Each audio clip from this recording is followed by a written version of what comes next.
Hello, everybody, and welcome to Taking Control, the ADHD podcast on rashpixel.fm. I'm Pete Wright, and right over there is Nikki Kinzer. Hello, everyone. Hi, Nikki. Hi, Pete. You feeling good? You feeling strong? I'm feeling good. I'm feeling strong, but I got to be honest. You don't sound. That was not a compelling. Well, I have to be honest. I'm a mother of two teenagers, and it's not always easy. Teenagers. So I have a little bit of personal stuff that's in my forefront mind right now, but I'm going to put that to the side, and I'm going to focus on Taking Control, the ADHD podcast. You should, because we're here. We're here right now, taking deep breaths. Yes. You know what we are talking about? It's probably an appropriate topic today for us to be taking this on, and it comes from a member of your coaching group. Yes. If I recall that correctly, we're talking about what it means to start small and how you can feel good about starting small and not small. Right, exactly. I know exactly what you're talking about when you say it that way. Yeah. Totally. You get it, Pete. You get it. Oh, but I live it. Yeah, you live it. That's right. Awesome. Before we get started, head over to TakeControlADHD.com. Get to know us a little bit better. You can listen to the show right there on the website or subscribe to our mailing list, and we'll send you an email each time a new episode is released. You can connect with us on Twitter or Facebook at TakeControlADHD. And this thing called Patreon, you know about this Patreon? It's magical. Patreon. It is a magical thing. It's a thing that allows you, dear listener, to support us, dear podcasters, with your own dollars. You can give us money to keep doing this show, and we sure would love you to do that because it allows us to keep doing it. It makes it a sustainable thing. It helps us to grow and do new things. But today's announcement, and this is the really important thing, when you join Patreon, you unlock these fantastical perks. They call them the perks. And one of the perks is you're welcome into the ADHD podcast book club. Nice. We have our own book club. I know. It's like Oprah, but we didn't even do Oprah. it. Yeah. You get a book, and you get a book. And you get a book. It is a fantastic thing that it's a Rachel, Discord community member and fantastic patron, spearheaded, and now we have this amazing book club, and I'm in the book club. I'm a member. Yay! I didn't even do anything. I just read the book and get to go talk about it. We haven't had our first meeting yet, but the book club is being organized and spun up in Discord. So here's the thing: you sign up to support us in Patreon, and then you are invited into Discord. When you connect your Discord, it's a chat app. You've never heard about it. It's a wonderful chat community app. There are lots of resources about Discord. You can find it in the show notes. And then you will find the channel for the book club. If you have any questions, you can jump in the community, and somebody in there is going to help you find your way to the book club. It is so good and so excited. The first book that we're taking on is Nancy Rady's The Disorganized Mind. You've read this book, right? I have. Yes, I have it on my bookshelf. She's good. She is. Nancy. She's very good. She's so good.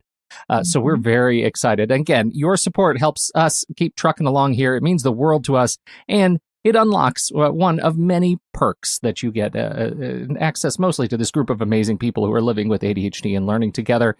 Again, I'm a part of it. I'm reading the book now. I can't wait to dig in with this group. So jump in, patreon.com. That's patreon.com/the ADHD podcast. Thank you. There you go. So we're talking about starting small. Can you set us up? How did this come about? Because my goodness, sometimes your coaching group members are amazing. Feels like they're talking just to me. I know. They're amazing. Well, you get a small group of ADDers together and a lot comes out of that. Yeah, it doesn't take long. It doesn't take long. No. And so, there's always this reoccurring theme in our podcasts, especially coming from me. Start small.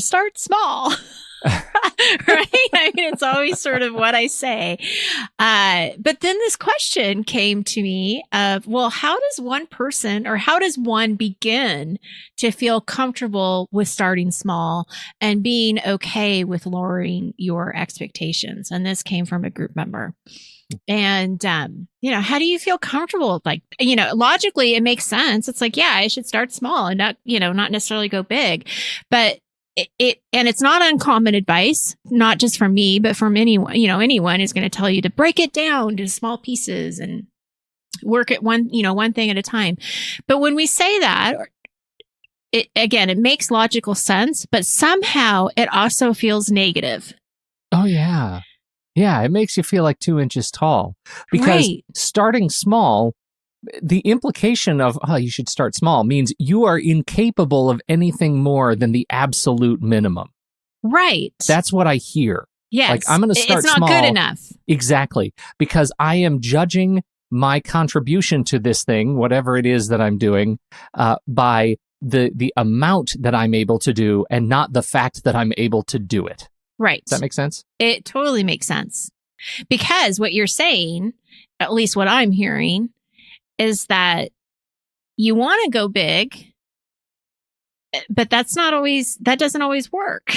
Because then it's very overwhelming and you kind of shut down and then you avoid the whole thing altogether. Our entire mindset around accomplishment is backwards, This is the same thing around consistency being its own reward, right? Right.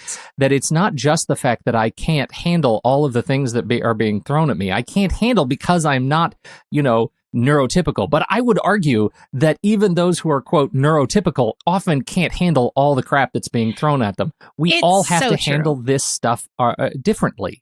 It's so true. And I completely agree with this. This is not just a problem for ADDers. This is a problem for everyone. Yeah. And it is hard to wrap your head around, is it okay to lower my expectations? Because again, that just feels really negative and somehow we're disappointing ourselves and other people. Yeah. And this applies, this concept, this strategy of starting small really applies to a lot of different areas if you break it down into your life. It can be your to-do list. We want to get so much done in a day or a week. So we aim high, but then we get disappointed when we only do, 3 things. It can be when you're trying to develop new healthy habits like exercise and healthy diet. If you go right in and try to change everything all at once, you're going to last maybe 2 or 3 days. Right. So, what happens is we get in this trap of trying to change too many things at once, and we're practicing too many strategies at once. And again, we logically know that our expectations are probably too high. We logically know that we probably isn't, this is not going to work. This probably won't happen. But there's always hope. We always have that hope that it could happen. Right. But this is a game that we're playing kind of back and forth with each other or with yourself, actually. And, this game gets old really fast and it's not working because people just get frustrated. It's like, what do I do? I have so much to do and I can't get it all done. And, all of these things that happen. It feels like when we say this thing, it's okay to lower your expectations. We're not finishing the sentence. And that's the problem. That's why that phrase is ultimately really damaging to us, right? Yes. It's okay for me to lower my expectations. What your brain hears is whatever I do, I'm going to do it poorly. I'm not going to do it as well as other people would. I'm not going to do it as well as even I could if I wasn't feeling so overwhelmed under the weight of the burden of all the crap that's on my list or that people are expecting from me. And that's not what we're saying at all. The whole phrase should be, I'm going to lower my expectations of the amount that I can do on a given day. Yes. But I'm still going to do it to the very best of my ability, and I'm going to be proud of it. Yes. That one thing that I accomplish, I will be proud of it today. Yes, I love that. Let's just sit with that for a second. The one thing I do today, I will be proud of it. That's huge. And I have to say that every single stinking day because that's sort of the world we live in. And if you don't have a system for figuring out what it is that you need to see when you need to see it, that can be a real struggle. Well, and just to give people kind of a visual with what you just said, we want to set yourself up, or you want to set yourself up for success, right? We all want to succeed.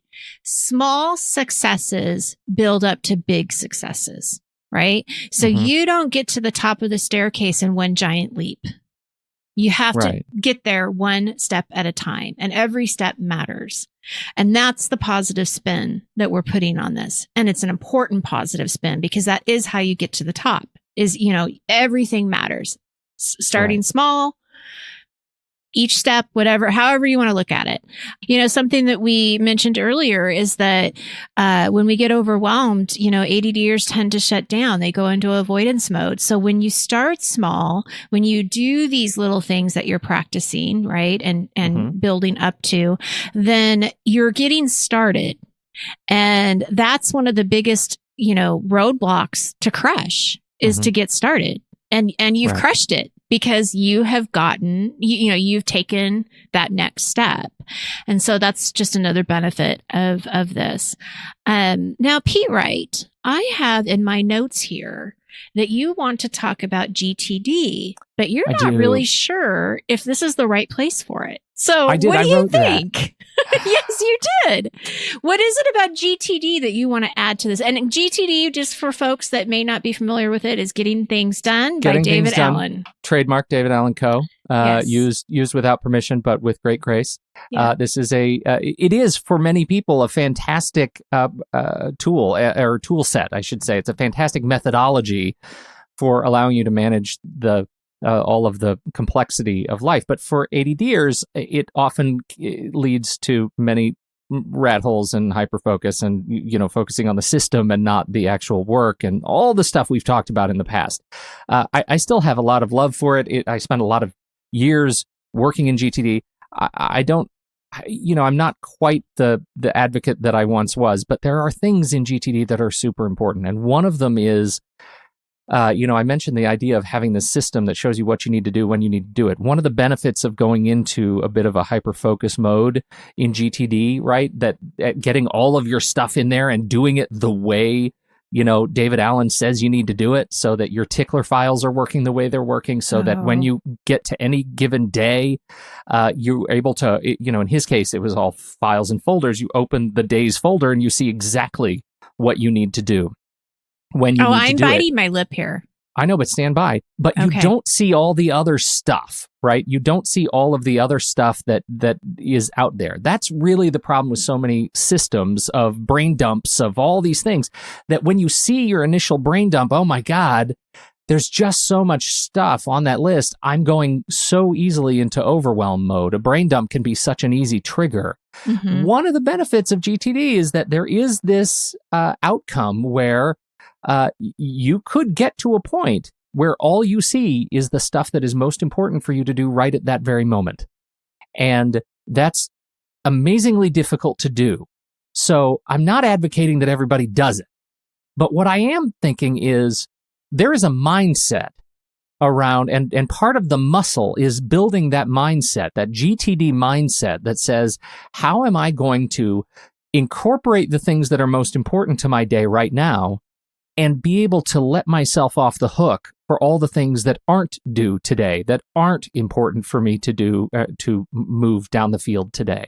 Mm-hmm. How do I build that muscle and then build a system around it? And that's really hard, because letting go is incredibly difficult with ADHD. It's incredibly difficult to say, I'm not going to look at a thing that's due Friday, because even though I have 15 things due today.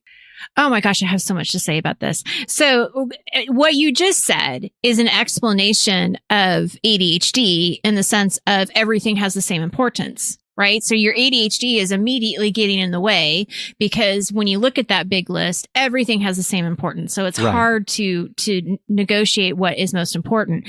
But what I loved about what you just said, Pete, is that you're taking a system that he has recommended, and you're tweaking it enough to have it work for you. And that, I think, is really important, is that what you're saying is that, the brain dump can be really beneficial, right? Because we don't want to keep things in our head. We want to get them out on paper so that we don't worry about forgetting about them. So I really like the brain dump. I think that works. But you have recognized a really important, or acknowledged a really important problem, is it's overwhelming. Mm-hmm. And then especially if you're not accustomed to it. Right. So now you're stuck because it's so overwhelming. You're taking it to the next step, saying, but what if I could let go of this stuff that doesn't really matter and just focus on the things that really do right now? And I think that's a pretty important distinction, is that when you follow any of these things, whether it's GTD, Brian Tracy, Stephen Covey, any of those people, you have to remember that their work is not written for the ADHD mind. Right. So you're going to have to tweak the ideas and the thoughts to make it work for you, because they all have great information. They all have excellent points. It's just that we've got to manipulate it so that it works for you. Well, we do. And I think that's a really interesting point. What all of them have in common, though, this is the one thing that I think all of them will say universally is, in order to really move your mastery of productivity forward, you have to be able to focus on a thing at the exclusion of other things, right? Yes. And what that, in the ADHD context, that means you have to get over the fear of letting go things that you can't control today. You're right. You have to get over the fear of that. And there is a transition you can make to do that. It does exist, but it takes an enormous amount of practice. And you have to stop saying, I'm too scared to let go that I'll forget stuff. If you have a system that you can slowly but surely start to put pressure on and trust, then you can let go of that. You can do it. I really believe it. I know that it's a reality. That's good. That's good. Well, and I think one of the things I would want to add to just the practice and the skill is that, when you do start to trust these systems and you start to see them work, then you are building up that confidence that you can do this. This does work. And I think that's important. And something going back to what James Ochoa said in our last show, is when you accept your ADHD, you have the courage to face your ADHD, which again builds this confidence. So the more comfortable with what you can and can't do and what you need help with is going to help you develop that system, help you trust it. So I think that's really, really important. I think the next piece is to look at the actual practical work that you need to get done. And it goes back a little bit to a system, not necessarily GTD, but to be able to stop and look at your list. And again, to give yourself the freedom to say, that's a long list. I'm only going to do 2 things today. And that's an interesting sort of set of rules that I've been following along some productivity folks and YouTubers who are doing a lot of thinking about this. And one of the things I've noticed over the last several, I would say 1 to 2 years, is that there is an increasing sort of movement toward promising that, or committing to fewer things in a day. Right. It used to be, I've got this list of 10 things on my list today, and I'm going to go ahead and do them all. And now I'm hearing more and more people who are saying, I'm going to do 2 things today. Those are the 2 things that I'm going to commit to accomplishing today. And everything else is going to be, I'm going to give myself the freedom not to have to worry about that. The highest level priorities, I'm going to give myself to. That to me is a real sort of, that sort of rings a bell for me around starting small and feeling good about it. That, it's possible to just shrink the number of things you're going to really put sort of that kind of internal pressure, that intrinsic pressure on yourself to accomplish, so that you don't have to kind of fan that stress out over 10 things, right? It's okay to really focus and let go. Well, and you have in our notes too that you wrote, others' stress is not your stress. Others' anxiety is not your anxiety. And I've also want to add to that, because you've also mentioned in the past too, that somebody else's emergency is not your emergency. Right. And that has always stuck with me ever since you said that on some show long, long ago. It has always stuck with me, because I think there is this sense that, we got to get back to that person, or we have to get this done, or we have to do this. And I think that's a really important thing to remember, is that, this isn't necessarily our emergency. It's not our stress. We can prioritize and let some of this go. So I have a question for you, Pete. So if we were to be able to let go of some of these pressures and expectations, and you look at your to-do list and you're saying, okay, I'm going to only focus on 2 things, or I'm only going to focus on 1 habit, 1 new strategy, and you didn't have expectations. Let's just say that there was none. You were not tied to the outcome. how would that feel? Would it feel different?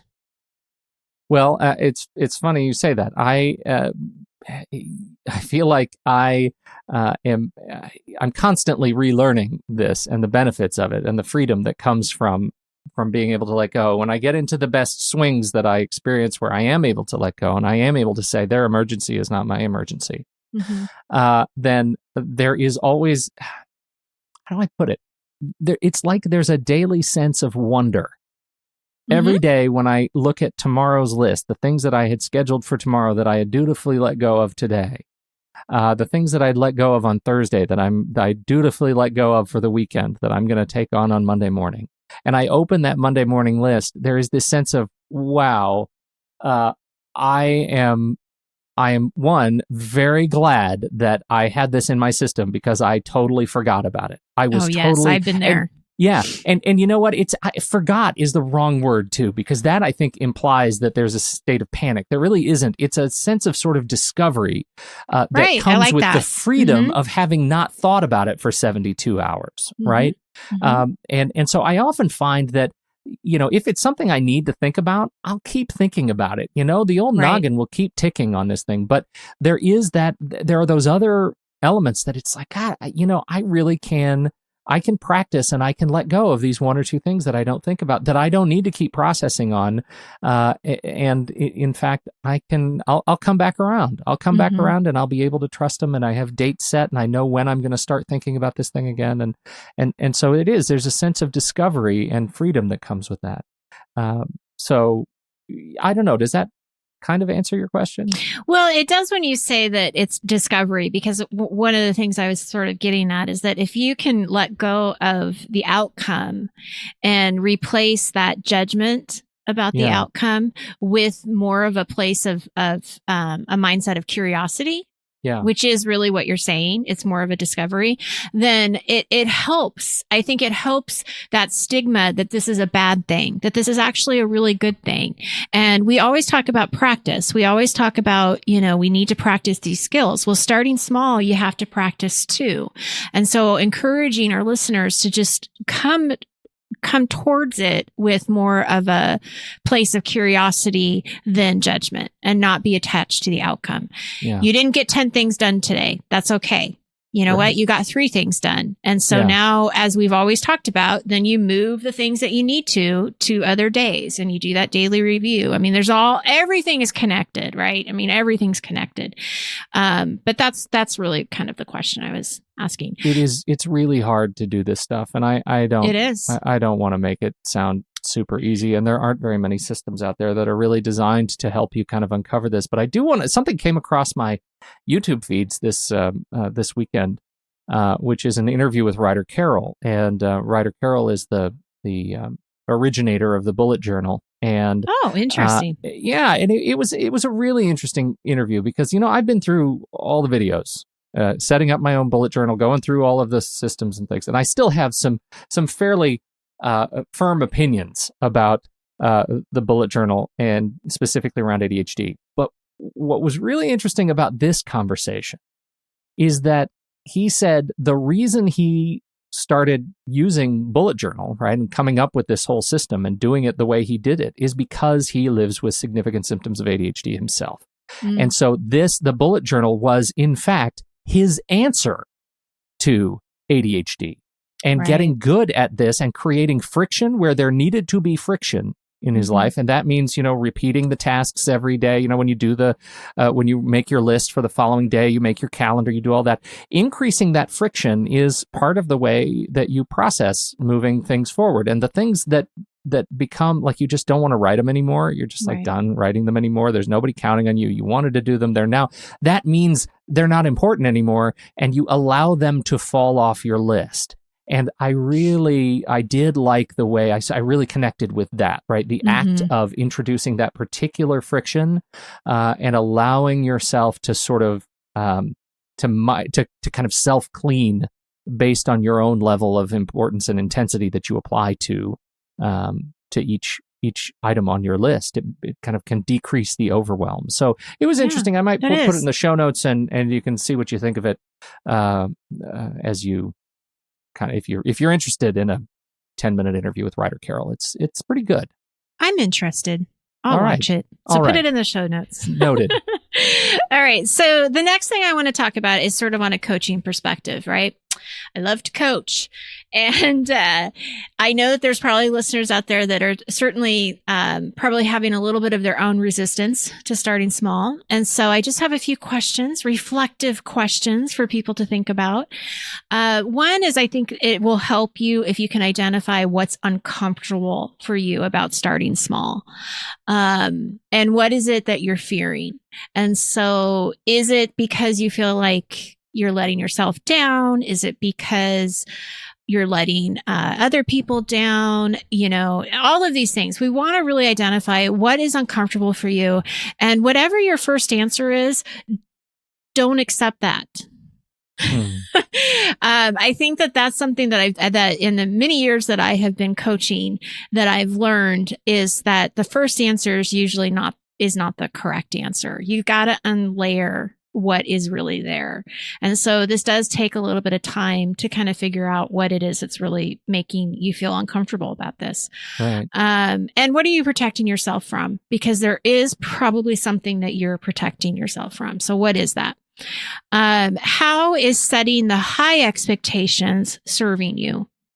Somehow, if you keep doing this, if you continue to have this, long to-do list, what is it about that that's serving you?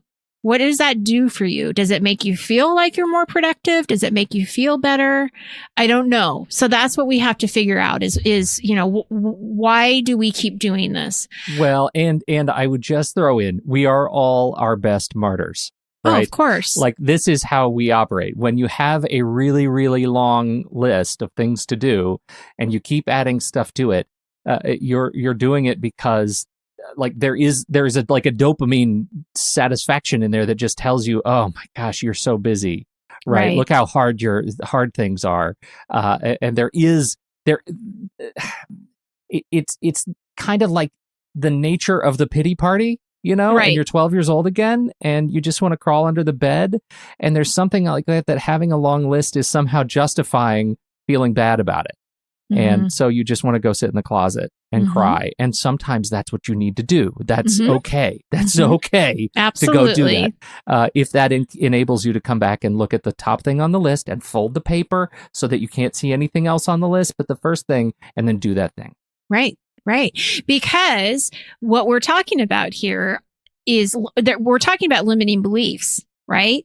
Because what you're saying is that for whatever reason, it makes me feel better to be busy. It makes me feel better. It's like I get this rush that I'm doing all this stuff, which is a limiting belief because we know that that's not working. Right. And so we're noticing that and we're understanding where that's coming from. And just like you said, it's fold the paper then. Fold the paper so you can just see the one or two things. And then the next question I have is what can you do to give yourself permission to be comfortable with the idea of starting small? Yeah. So we got to give and that comes from yourself, right? It doesn't come from Pete and Nikki. It comes from yourself of how do you give yourself permission to be comfortable with that, to be proud of that and know that you're crushing a lot of different roadblocks by starting small, right? I mean, there's a lot of really positive things. And then the last question is really what is an area in your life that you could start with this? Where can you start? With this kind of philosophy that we're talking about and take some action and practice. Right. I mean, we can be in pretty good shape even if we're only getting one thing done a day. I feel okay about that. Well, I do too. And I think that the biggest thing for people to remember is that it is okay. It doesn't reflect on who you are as a person. Right. You're not a bad person because you didn't get the list completed. Right. So remembering to separate that, it's not who you are. It's just your day got busy. Hey, this has been good. Thank you, everybody, for downloading and listening to this show. And thank you, all of our Patreon members who are hanging out and chatting with us while we do the show. We're going to hang out with them a little while longer. And if you were a patron, you'd be in there, too, doing the same thing during the live stream. So thanks, everybody. On behalf of Nikki Kinzer, I'm Pete Wright, and we'll catch you next time right here on Taking Control, the ADHD podcast.